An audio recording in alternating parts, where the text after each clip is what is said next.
means that 1.3 million foreign nationals are receiving universal credit. How can we as a country, where cash is fairly sort of restricted at the moment, how can we justify that? How can you justify it to people who are paying their taxes and expect to get public services from them?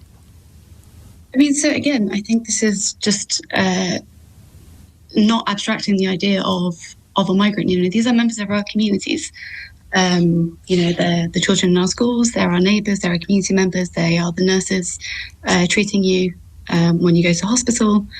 You know, people have spent a huge amount of time and energy and resource to get to the UK.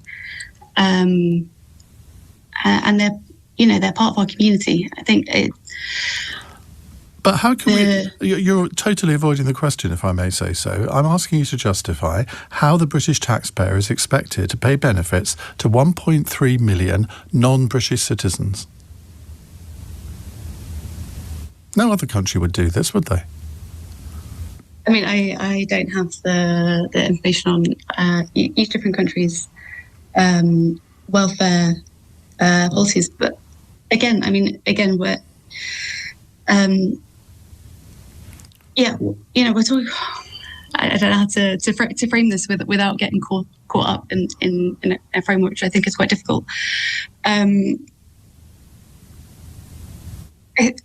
think again, I'm just struggling with this idea that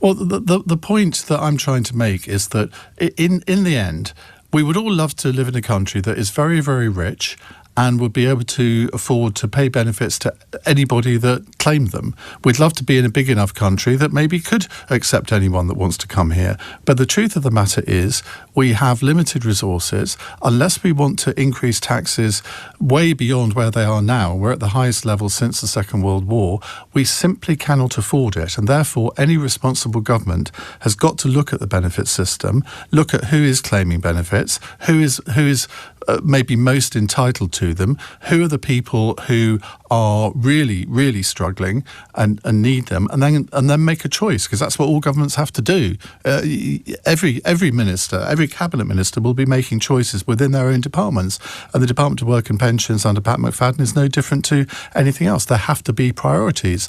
And what you effectively seem to be saying is that non-foreign nationals should take precedence over British nationals. No, I'm not saying that at all. I don't think it's an either or situation at all.